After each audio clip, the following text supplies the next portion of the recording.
Mae'r fideo yma yn cyntaf mewn gyfres o fideos a fydd yn rhoi trosolwg o'r Gweithdrefnau Diogelu Cymru a fel y mae'n berthnasol i plant sydd mewn perygl o niwed. Mi fydd yna un fideo i bob adran o'r Gweithdrefnau a fydd yn rhoi trosolwg i'r newidiadau i'r Gweithdrefnau, ond hefyd yn canolbwyntio ar newidiadau yn y diwylliant a'r dull o ddiogelu ac ymarfer. Yn mynd hefo bob fideo, mi fydd yna fideo ychwanegol yn rhoi arddangosiad o sut mae'r ap yn gweithio'n ymarferol. Nod yr adnoddau yma yw fel y wedi ddweud, darparu trosolwg o strwythur a chynnwys Gweithdrefnau Diogelu Cymru, gan ei bod yn berthnasol i blant sydd mewn perygl o niwed. Mi fydd yr adnoddau yn codi ymwybyddiaeth ynghylch â sut mae'r Gweithdrefnau yn gysylltiedig a swyddi diogelu ar lefel aml asiantaeth, a hefyd, fel y soniais, y newidiadau i'r diwylliant a'r dull a'r ffordd o ymarfer yn y maes diogelu. A mi fydd y fideos ychwanegol yn darparu trosolwg o sut i gael gafal ar y Gweithdrefnau trwy'r ap neu trwy'r gwefan. Mae'r Gweithdrefnau Diogelu Cymru ar gael unai trwy'r ap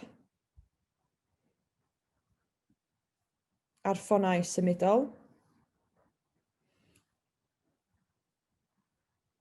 yn sbïo am y geirfa Gweithdrefnau Diogelu Cymru ac yn dilyn y llun yma neu ar y gwefan, yn dilyn y linc yma. Mae'n bwysig ein bod ni'n deall y lle mae'r Gweithdrefnau wedi i'w ddod. Mae'r Gweithdrefnau Diogelu yma yn cael ei lansio o dan y Deddf Gwasanaethau Cymdeithasol a Llesiant 2014 a wnaeth cychwyn yn ymarferol yn 2016. Yn enwedig mae'r Gweithdrefnau yma yn cael ei lansio o dan adran 7 o'r Deddf. Wrth i'r Deddf gael ei lansio, nath ddogfen ychwanegol ddod allan gan y cynulliad ynglyn â'r ffyrdd y ddyliau ni ddiogelu plant. A rydym wedi bod yn gweithio hyd at hyn o dan darn 7 o'r Deddf Gwasanaethau Cymdeithasol a Llesiant, ond hefyd yn gweithio tuag at y dogfen yma, gweithio gyda'n gilydd i ddiogelu pobl, cyfrol 5, ymdrin ac achosion unigol i amddiffyn plant sy'n wynebu risg. Felly mae gennym ni'r deddf, mae gennym ni cyfrol 5 a rwan mae gennym ni'r Gweithdrefnau newydd. A fyddwn ni'n canolbwyntio ynglyn â plant a phobl ifanc sy'n wynebu risg o gamdriniaeth. Rydyn ni'n symud o defnyddio'r canllawiau amddiffyn plant Cymru gyfan, a sydd wedi bod mewn lle ers 2008, i rwan gweithio i'r Gweithdrefnau newydd.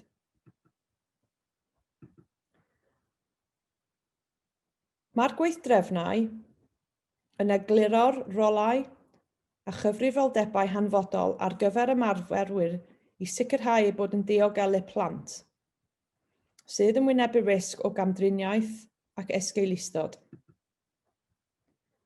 Fel y soniais, mae'r Gweithdrefnau yn ymateb i'r Deddf Gwasanaethau Cymdeithasol ac yn ymateb i cyfrol 5. Drwy gydol y Gweithdrefnau hyn, mi fyddwch chi'n weld y camau a ddyliau ni cymryd i diogelu plant, y broses os liciwch chi, ond hefyd mae'r Gweithdrefnau yn cynnwys awgrymiadau ymarfer. Mae'r Gweithdrefnau yn deud wrthych chi beth i'w wneud, y camau i'w cymryd, ond mae'r awgrymiadau ymarfer yn rhoi gwybodaeth ychwanegol am sut i'w wneud y tasg. Mae'r awgrymiadau ymarfer yn tynnu ar yr ymchwil a'r ddatblygiadau diweddaraf mewn arfer.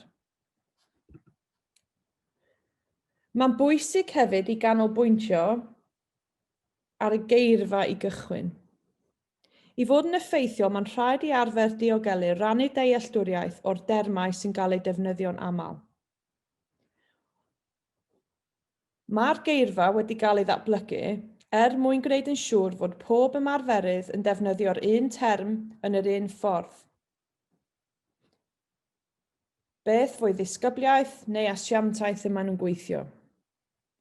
Mae'n bwysig nodi mae'r gweithdrefnau hyn wedi ddylunio i safoni ymarfer ar draws Cymru a rhwng yr asiantaethau.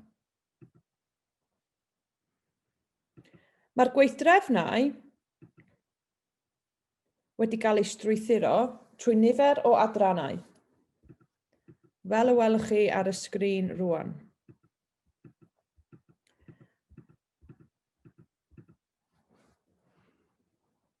Mae'r adrannau yn setio allan camau yn y broses.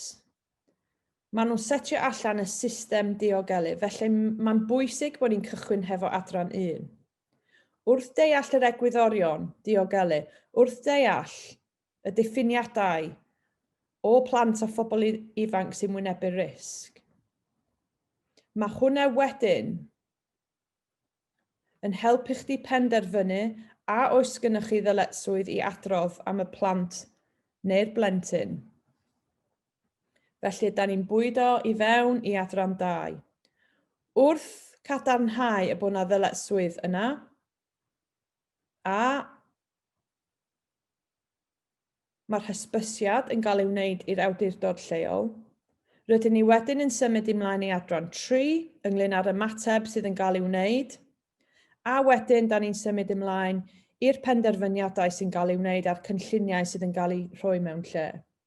A mae adran 5, fel y welwch, yn delio hefo honiadau a pryderon diogelu ynghylch y ymarferwyr, a rhai hynny sydd mewn swyddi ymddireidiaeth. Yn y gweithdrefnau hyn hefyd, mae adran 6, a mae adran 6 yn cynnwys canllawiau ymarfer Cymru gyfan. Mae'r canllawiau ymarfer yma yn canolbwyntio ar elfennau o gamdriniaeth ynglyn â plant o phobl ifanc, ac yn rhoi mwy o wybodaeth i helpu chdi ynglyn â delio hefo sefydleoedd o gamdriniaeth ychwanegol. Felly, nawn ni gychwyn hefo adran 1. Mae adran 1 yn y gweithdrefnau yn delio hefo egwyddorion diogelu ac arfer effeithiol ynglyn â plant o pobl ifanc. I gychwyn, mae'n rhaid i ni weld lle mae'r gweithdrefnau yma yn eistedd. Maen nhw'n eistedd o dan rhan 7 o'r Deddf Gwasanaethau Cymdeithasol a Lles. Rhan 7 sydd yn delio hefo diogelu. Ond mae'n bwysig bod ni'n weld y perthynas hefo darnau arall yn y deddf yma. Mae'r gweithdrefnau newydd yma wedi cael eu sgwennu mewn ymateb i'r egwyddorion a'r dyletswyddau a sydd wedi cael ei ddisgrifio yn darn 2 o'r Deddf Gwasanaethau Cymdeithasol. Trwy'r gweithdrefnau, a welwn ni perthynas hefyd hefo rhan 3 a rhan 4 ynglyn â'r gweithdrefnau a fydd mewn lle ynglyn â asesu ac ymateb i anghenion gofal a chefnogaeth plant. Mae'n bwysig hefyd bod ni'n weld ac yn deall y dyletswyddau yn rhan 10 o'r deddf sydd yn delio hefo eiriolaeth. Mae'n bwysig bod ni'n rhoi cyfle, siawns i blant a bobl ifanc gael llais, cryf, ddewis a lle mae'n bosib rheolaeth ynglyn â'r trafodiaethau a'r penderfyniadau sydd yn cael ei wneud am eu bywydau nhw eu hun. Yn ystod y deddf yma, mae yna ddisgrifiad o'r ffordd y ddyliau ni gweithio ddydd i ddydd yng nghefnogi plant a bobl ifanc, nid jyst yn y maes diogelu. A mae'n bwysig bod pawb sydd yn gweithio hefo blant, hefo dealltwriaeth o'r dyletswyddau a'r egwyddorion, a sydd yn ddisgrifio y ffordd y ddyliau ni gweithio a chefnogi blant a bobl ifanc. Yn ystod y gweithdrefnau, mi welswch chi sôn am y gair yma canlyniadau. Mae'n rhaid i ni gwneud yn siŵr ei bod ni'n cadw plant a bobl ifanc yn saff, ein bod ni'n ymateb i anghenion gofal a chefnogaeth, ond hefyd mae'n bwysig ein bod ni'n gwneud yn siŵr bod ni'n ddod i ddeall a chefnogi plant a bobl ifanc ynglŷn â'u canlyniadau personol. A o hwn da ni'n feddwl y pethau sydd yn bwysig, y ffordd mae blant a bobl ifanc eisiau fyw, y profiad byw ddydd i ddydd mae nhw eisiau ei gael. Trwy'r deddf gwasanaethau cymdeithasol, mae yna nifer y dyletswyddau ynglŷn â'r ffordd y rydyn ni'n cefnogi blant a bobl ifanc. A fel y dywedwn yn barod, mae'r dyletswyddau yma yn pwrpasol i'n gwaith ddydd i ddydd yn cefnogi plant a bobl ifanc. Ond mae'n rhaid i ni feddwl hefyd ynglŷn â lle mae'r dyletswyddau yma yn eistedd ynglŷn â'r diwylliant a'r dull o ddiogelu. Mae'r bocs gyntaf yma yn sôn am dyletswyddau ynglŷn â bob unigolyn, plant, oedolion, gofalwyr. Mae'n rhaid i ni hyrwyddo barn dymuniadau a theimladau'r plentyn, parchu urddas, cymryd rhan a nodweddion diwylliant a chred. Mae'r ail bocs, y bocs melyn, yn ychwanegol wedyn i'r bocs gyntaf ynglŷn â oedolion. A mae'r bocs gwyrdd ar y gwaelod yma yn ychwanegol i'r bocs dop yma ynglŷn â plant a bobl ifanc. Mae'n bwysig ei bod ni'n hyrwyddo magwraeth plentyn gael ei deulu, bod yn saff a ei fod yn hybu llesiant yr unigolyn. Mae'n rhaid i ni hefyd hyrwyddo barn dymuniadau a theimladau rhai sydd â chyfrifoldeb rhiant i'r plentyn. Mae gennym ni hefyd y dyletswyddau yma, sef y cynnig rhagweithiol o ran y iaith Gymraeg, ein bod ni'n hyrwyddo hawliau dynol y plentyn, a fel y soniais ein bod ni'n gwneud yn siŵr bod y plentyn hefo bob cyfle i rhannu barn, dymuniadau a theimladau, i cymryd rhan yn y trafodiaethau a lle mae'n addas y penderfyniadau sydd yn cael ei wneud. Ac os oes rhaid, rho cefnogaeth ychwanegol, mae'n rhaid i ni ymateb wedyn i'r dyletswyddau yn rhan 10 o'r deddf ynglŷn â eiriolaeth. Mae'r deddf gwasanaethau cymdeithasol y llesiant hefyd yn sôn am yr egwyddorion. Eto, mae'r egwyddorion yma yn ddisgrifio'r diwylliant a'r dull o ddiogelu. Mae'n ddisgrifio o ffordd y ddyliau ni gweithio yn ymaferol. Mae'n rhaid i ni feddwl ynglŷn â sut yr ydyn ni'n rhoi llais, dewis a rheolaeth i'r plentyn, ond hefyd yn cofio bod yr egwyddorion hein yn pwrpasol i'r rhieni hefyd. Ein bod ni'n cyd-gynhyrchu hefo'r plentyn a'r teulu. Bod gynnon ni perthnasau gyfartal. Bod gynnon ni perthynas agored ag onest. Mae hefyd yn disgrifio ein bod ni'n gweithio o sail cryfderau, yn canolbwyntio ar cryfderau y plentyn a'r teulu, lle mae'n bosib, a bod ni hefyd yn canolbwyntio ar y canlyniadau personol, y pethau sydd yn bwysig i'r plentyn. Ynglyn â'r risg, mae'r gweithdrefnau yn sôn am y dyletswyddau i rheoli'r risg i gwneud yn siŵr bod y plentyn yn saff, ond wrth gwneud hwnna, mae yna lle i ni cymryd risg yn bositif, i rho cyfle i gweithio i gryfderau, i rho cyfle i teuluoedd cymryd rheolaeth ynglyn â bywydau y plentyn. A mae hefyd yn bwysig ei bod ni'n gweithio'n cymesur.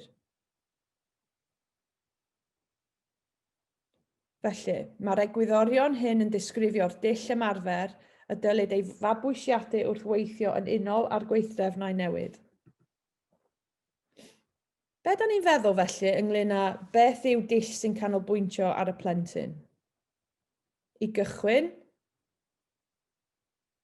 rhaid canolbwyntio ar y ffaith mae diogelu ac amddiffyn yn gyfrifoldeb pawb. Dylai ymgysylltu â phlant a phobl ifanc a gwrando ar yr hyn sy'n digwydd iddynt fod yn gongolfaen ymyriadau a chymorth effeithiol. Felly sut mae'r dull hwn yn wahanol? Os ydyn ni'n feddwl am yr hen dull, y ffordd rydyn ni arfer wedi bod yn gweithio. Rydyn ni wedi gweithio o agwedd a ni sy'n gwybod orau. Ni fel y bobl proffesiynol yn gwybod yn orau beth sydd angen ar gyfer y plentyn. Rydyn ni wedi cael ein arwain gan y broses wrth canolbwyntio ar y system diogelu. Ac wrth gwneud hyn, rydym wedi bod yn gwneud pethau ar gyfer neu i'r plentyn a teulu. A dydyn ni ddim wedi clywed llais clir y plentyn. Ynglyn felly â'r dull sy'n canolbwyntio ar y plentyn, rydyn ni'n symud i agwedd y lle maen nhw'n gwybod eu hunain yr orau. Ond mae'n bwysig cofio bod rhaid gael y balans. Y balans o'r agwedd nhw sy'n gwybod yn orau, ond hefyd cofio bod yna barn proffesiynol, bod yna profiad proffesiynol a fydd yn chwarae allan yn y perthynas, yn y trafodiaethau, yn y penderfyniadau sydd yn cael i'w wneud. Mae'n rhaid i ni symud i dull lle rydyn ni'n cael ein arwain gan y plentyn a theulu ynglyn â beth sydd yn bwysig iddyn nhw. Eto, y rôl sydd gynnon ni yw rôl balans. Balans o anghenion gofal a chefnogaeth, balans o rheoli'r risg, a balans ynglyn â ymateb i beth sy'n bwysig i'r plentyn a teulu. Mae'n rhaid i ni gweld y plentyn fel unigolyn a canolbwyntio ar ganlyniadau. Wrth gwneud hwnna, rydym yn rhoi llais a rheolaeth i'r plentyn yn amlwg.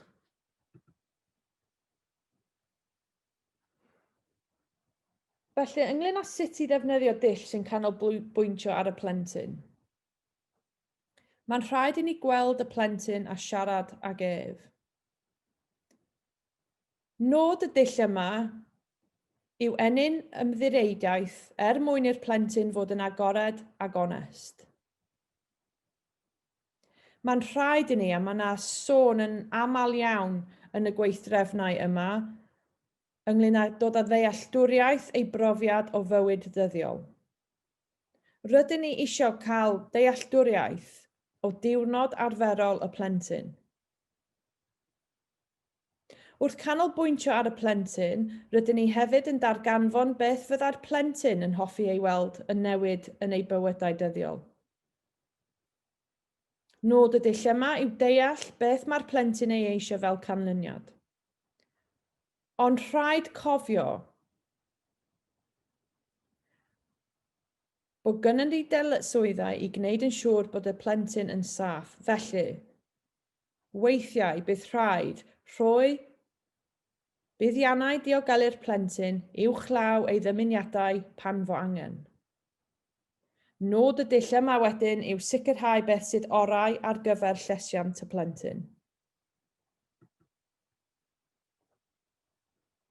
Yn ychwanegol i'r egwyddorion y Deddf Gwasanaethau Cymdeithasol a Llesiant, mae yna hefyd egwyddorion a ddylai fod yn sail i systemau diogelu. Eto, mae'r egwyddorion hein yn disgrifio y ffordd y ddyliau ni ymarfer wrth diogelu plant a phobl ifanc. Felly, yr egwyddorion sydd yn sail i systemau diogelu effeithiol yn cynnwys lle mae dymuniadau anghenion a llesiant y plentyn yn cael eu rhoi yn gyntaf, fel bod y plentyn yn cael y gofal a'r chefnogaeth y mae ei angen arno cyn bod problem yn gweithygu. Bod ni'n ymateb yn gynnar. Bod ni'n ymateb o ffyrdd cymhesur. Ond ein bod ni'n ymateb i dymuniadau, anghenion a llesiant y plentyn. Mae'r ail egwyddor yn sôn am pwysigrwydd, yr holl ymarferwyr sy'n dod i gysylltiad â phlant yn effro i'w anghenion gan gynnwys unrhyw cam-drin posibl, neu dybiedig, neu risg y byddant yn cael eu cam-drin, neu'n cael niwed, ac ein bod yn deall pa gamau gweithredu y dylent i Gymru i ddiogelu'r plentyn. Y trydydd egwyro yn sôn am yr holl ymarferwyr yn rhannu gwybodaeth briodol, a lle mae ganddynt fynediad uniongyrchol a gyngor i drafod unrhyw bryderon ynghylch â'r plentyn. Mae'r pedwerydd egwyddor yn sôn am bwysigrwydd, holl ymarferwyr yn gallu defnyddio eu crebwll proffesiynol i wneud anghenion a chanlyniadau personol y plentyn yn ganolog i'r system, fel y gellir dod o hyd i'r datrysiad cywir iddo. Eto rydyn ni'n sôn yma am y balans. Balans safbwynt y plentyn a'i theulu, a balansio hwnna wedyn hefo crebwyll proffesiynol. Y balans o ymateb i'r anghenion gofal a chefnogaeth, rheoli'r risg, ond hefyd ymateb i'r canlyniadau personol y plentyn. Mae'r pumed egwyddor yn sôn am lle mae'r holl ymarferwyr sy'n gweithio gyda phlentyn yn gweithio mewn ffordd amlasianteithol a chydweithredol i ddiogelu a hybu llesiant plentyn. A mi welswch chi yn ystod y gweithdrefnau pa mor gryf mae hon yn dod allan. A'r chweched egwyddor yw lle mae'r holl ymarferwyr sy'n dod i gysylltiad â phlant yn gallu cael mynediad at arweinyddiaeth strategol broffesiynol sy'n cynorthwyo'r ymarferydd i gyflawni canlyniadau a ddymunir ar gyfer y plentyn.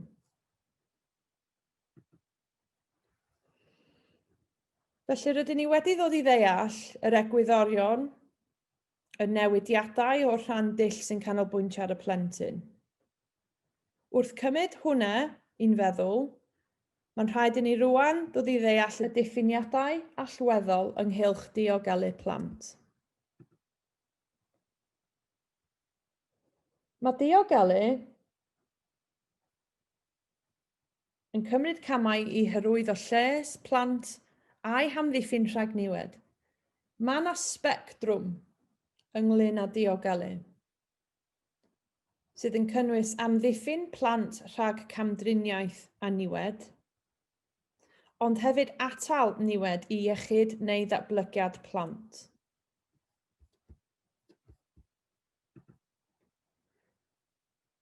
Mae diogelu hefyd yn cynnwys sicrhau bod plant yn cael eu magu gyda gofal diogelu ac effeithiol, ac ein bod yn gweithredu i gefnogi plant a phobl ifanc i gael y canlyniadau gorau.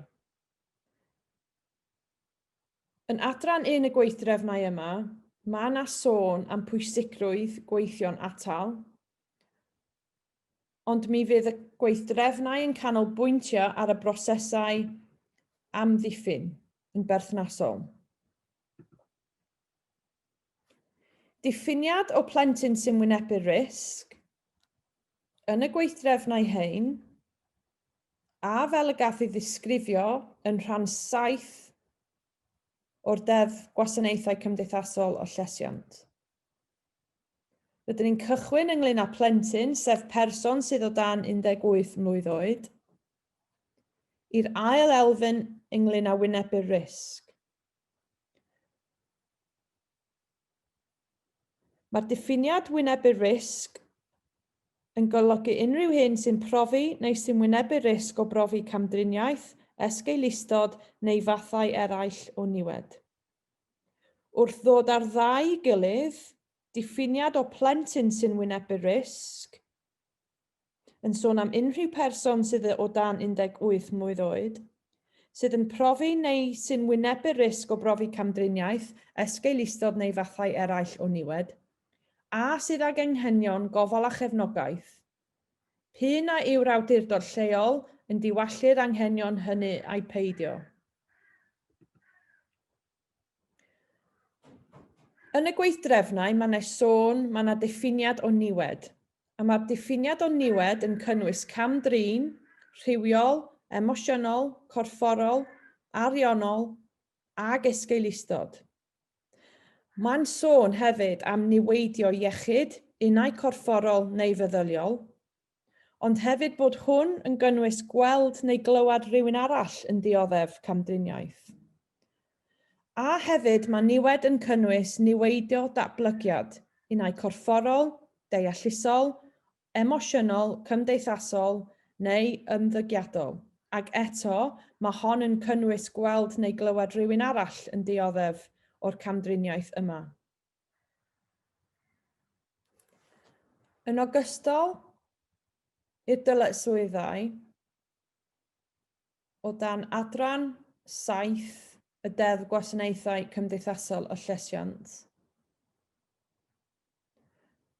Rydyn ni hefyd hefo'r dyletswyddau o dan Adran 47 o'r Ddeddf Plant 1989 ynglyn â ymateb i pryderon am niwed arwydd ag ail, tebygol neu wirioneddol i blentyn. Nid oes diffiniad statudol o niwed arwydd ag ail yn y deddf, felly mae'n rhaid i ymarferwyr feddwl am y pwynt yma. Lle bod cwestiwn ynghylch â yw niwed yn arwydd ag ail, yn troi ar iechyd neu ddatblygiad y plentyn, dylid cymharu iechyd neu ddatblygiad y plentyn ar hyn y gellid yn rhesymol ei ddisgwyl mewn plentyn tebyg.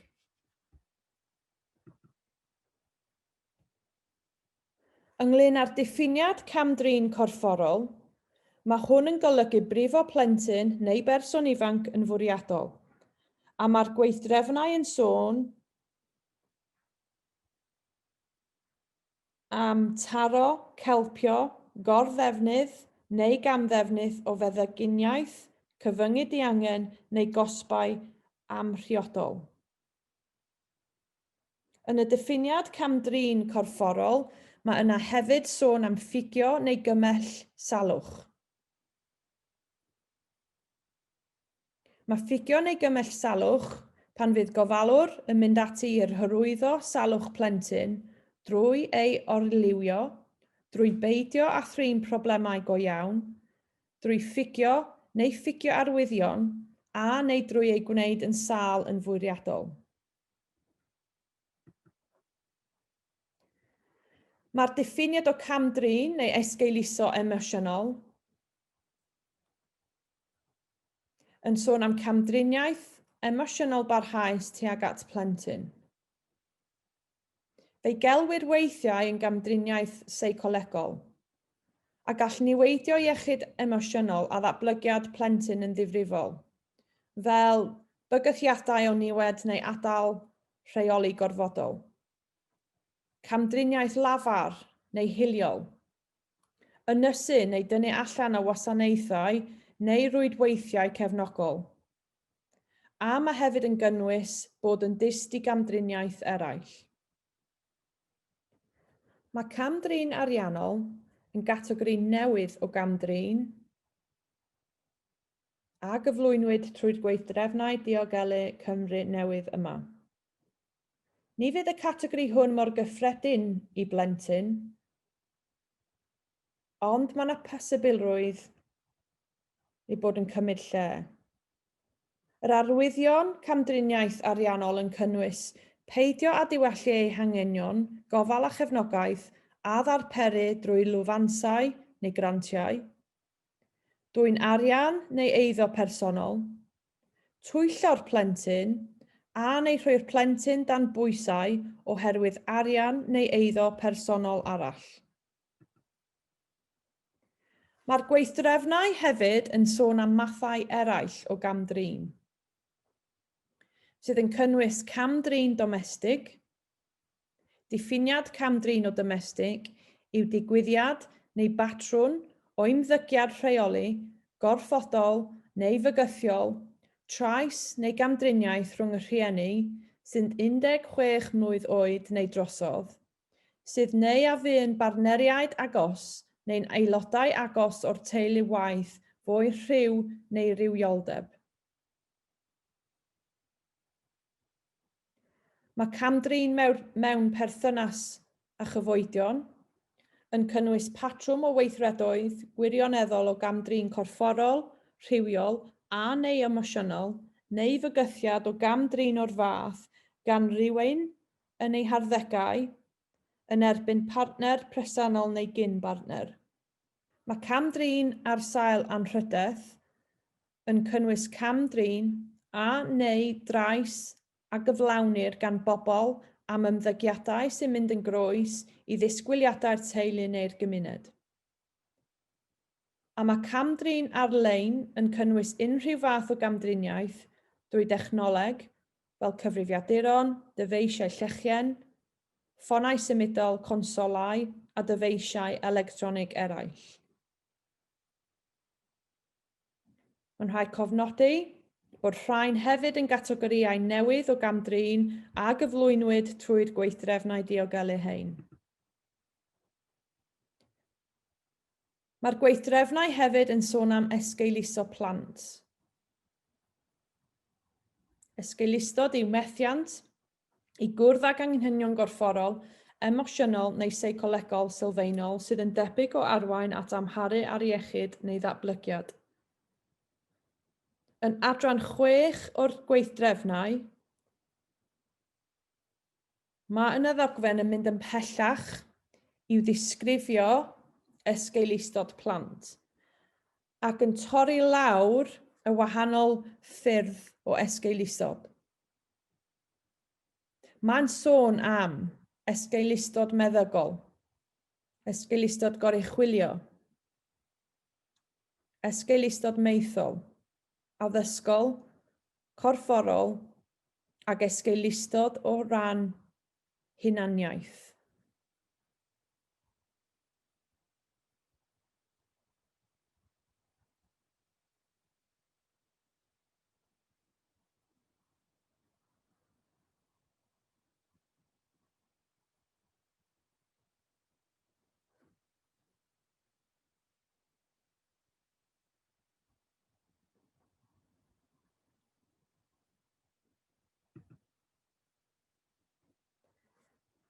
Mae'r Gweithdrefnau hefyd yn sôn am risg oherwydd niwed gwirioneddol neu bosib. A mae yna ddisgrifiadau o sefydleoedd risg oherwydd niwed gwirioneddol neu bosib i blentyn neu berson ifanc efo ddeillio o'r canlynol. A mae hwn yn cynnwys camfanteisio troseddol megis, llinellau sirol, camfanteisio'n rhywiol ar blant, radicaleiddio, anffurfio organau cenhedlu merched a caethwasiaeth fodern. A fel y soniais ynglŷn â esgeulistod, mae yna canllawiau ymarfer Cymru gyfan yn rhan 6 o'r Gweithdrefnau hein yn mynd ar ffyrdd risg hein yn bellach, disgrifiadau o be mae hwn yn cynnwys, a gyda matebion sydd ei angen. Felly mae'n bwysig bod y canllawiau ymarfer Cymru gyfan yn cael ei ddarllen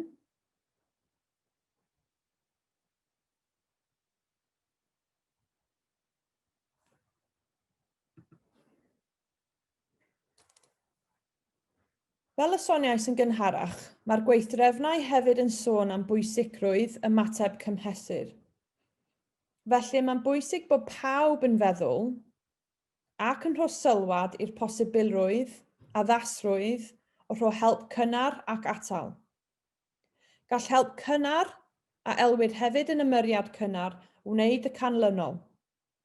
Amddiffyn plant rhag dioddef camdriniaeth, esgeulistod neu niwed. Atal problemau rhag gweithygu. Lleihau'r angen am ymholiadau ac ymyriad diogelu. A fod am manteision tymor hir i iechyd a lles y plentyn. Mae hwn yn bwyslais newydd yn y gweithdrefnau diogelu yma. A mae'n golygu bod pawb, ac o pawb da ni'n feddwl bob asiantaeth, bob unigolyn sy'n gweithio hefo plant a bobl ifanc, yn rho feddwl i help cynnar. Be 'di'r rôl i cefnogi plant yn cynnar ac yn atal.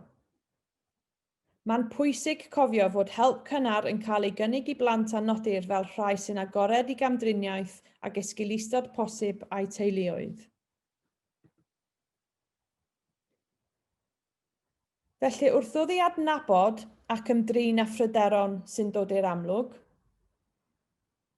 mae yna rhai cwestiynau y fedrwn ni ofyn i helpu ni ynglyn â adnabod a phryderon sy'n dod i'r amlwg.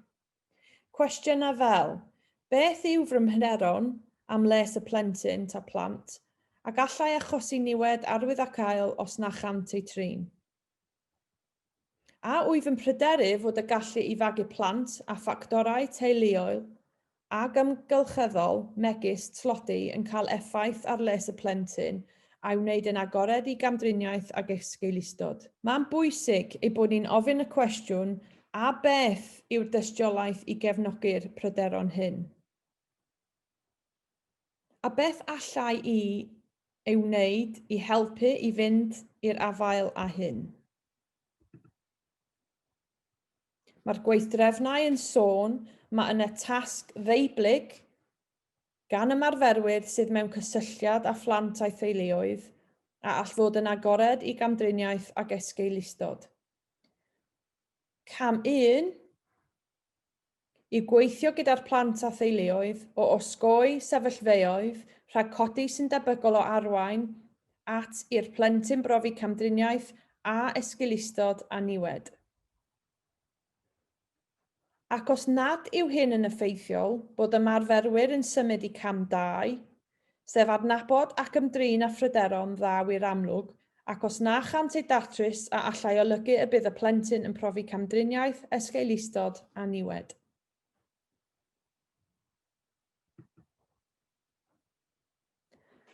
Ynglŷn â ymdrin â phryderon sy'n dod i'r amlwg, rhaid mynd yn ôl i'r dyletswyddau y Deddf Gwasanaethau Cymdeithasol o Lles i feddwl eto ynglŷn â ymateb cymhesur.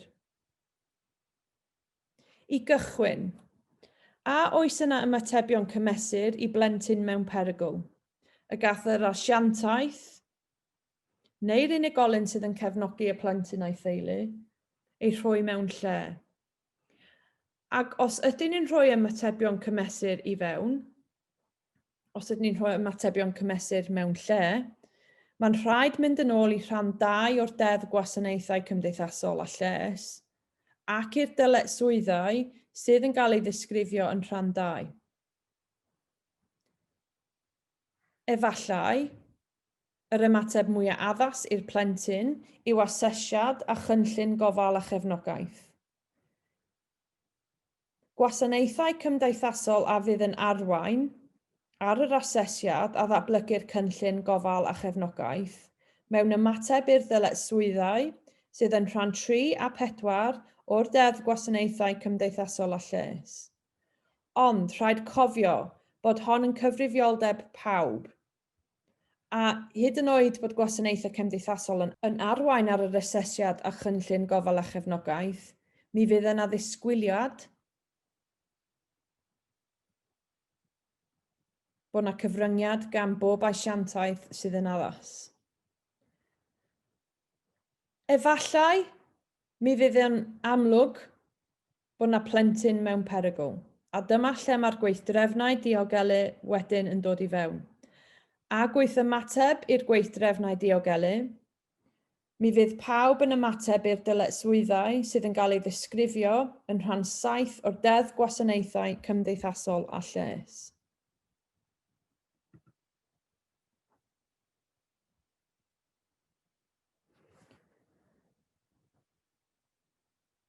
Ynglŷn â ymyriadau priodol a chymhesur, bydd rhaid i pawb rho ystyried i'r elfennau yma. Pwysigrwydd agwedd holistig, cefnogi a gweithio gyda'r teulu fel partneriaeth gyfartal i gynllunio a chyflwyno'r ymyriad ta ymyriadau. I grymuso'r teulu gan ystyried sut y gallant gadw rheolaeth dros eu bywydau beunyddiol a chyflawni'r hyn sydd yn bwysig iddynt. Neu bod ni'n rhoi ystyried i cynhyrchu atebion arloesol, enghraifft trwy rwydweithiau a chymunedau lleol. A rhoi ystyried i ymyriadau amserol yn y lle iawn.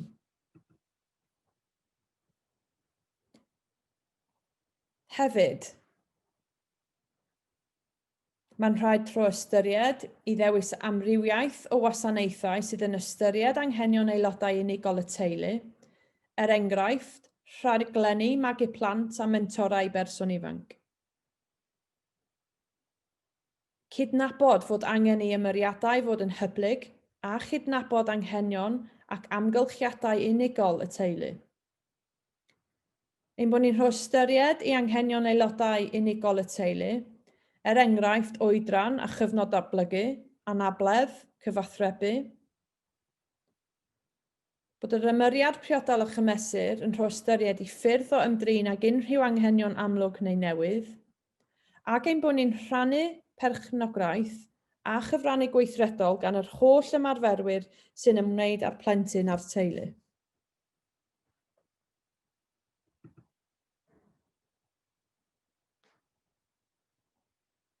Fel y soniais yn gynharach, mae'r Egwyddorion yn sôn am y pwysigrwydd, y llais, ddewis, rheolaeth y plentyn, ei bod ni'n cyd-gynhyrchu yn ein dull ac ymarfer. Felly mae'n hanfodol fod y plentyn a'r teulu yn cymryd rhan weithredol mewn pennu'r ffordd orau i gwrdd â'i anghenion. Rhaid gweld a gwrando ar y plentyn ac ystyried ei ddymuniadau a'i demladau pa bynnag dull cyfathrebu a ddefnyddir. Mae plant a'i rhieni neu'r gofalwyr yn fwyaf tebygol o ymwneud â gwasanaethau help cynnar os bydd gwasanaethau yn amserol a hygyrch gan gadw mewn cof anghenion penodol aelodau'r teulu. Bydd amser yn cael ei dreulio gan ymarferwyr i ffurfio cysylltiadau cadarnhaol a llawn ymddirieudaeth gyda'r teulu. Bod camsyniadau am wasanaethau diogelu yn cael eu chwalu, a bydd gwybodaeth yn cael ei rhannu'n agored ac yn onest. Mae'r ffordd hyn o ymatab yn gynnar ac yn atal, a'r ffordd cyd-gynhyrchu gyda plant a theuluoedd yn ffordd wahanol i weithio i lot o bobl. Felly, i ddod â adran 1 i'w ben, mae'r gweithdrefnau yn arwain at newid sylweddol mewn diwylliant ac ymarfer. A'r pwyntiau pwysig i'w nodi, rydyn ni'n symud o set dros dro o weithdrefnau ysgrifenedig i dogfennau byw i'w gweithdrefnau, a byddant yn cael ei diweddaru'n barhaol pan mae angen. Mae'n bwysig nodi bod y gweithdrefnau diogelu cenedlaethol yma yn rhedeg ar cyd a gweithdrefnau bwrdd diogelu canolbarth. Felly, yn pob canolbarth mi fydd na setiau gweithdrefnau diogelu sydd wedi cael eu cytuno gan y bwrdd diogelu canolbarth a fydd yn rhedeg law yn llaw hefo'r gweithdrefnau cenedlaethol yma. Rydyn ni'n symud fe ategir y gweithdrefnau gan ffocws ar waith papur a chydymffurfio â pholisïau a gweithdrefnau, i ategir gweithdrefnau gan egwyddorion canolbwyntio ar yr unigolyn ac atal, ar dyletswyddau a egwyddorion, y deddf gwasanaethau cymdeithasol a llesiant. Rydyn ni'n symud o diffiniad o plentyn mewn perygl i diffiniad o plentyn mewn perygl o niwed arwyddocaol, ond rhaid cofio bod yna categoriau ehangach sydd yn dod hefo'r diffiniad newydd yma yn y gweithdrefnau. A ella yn golygu bod y dyletswydd i gwneud hysbysebiad am pryderon plentyn mewn perygl o niwed yn codi.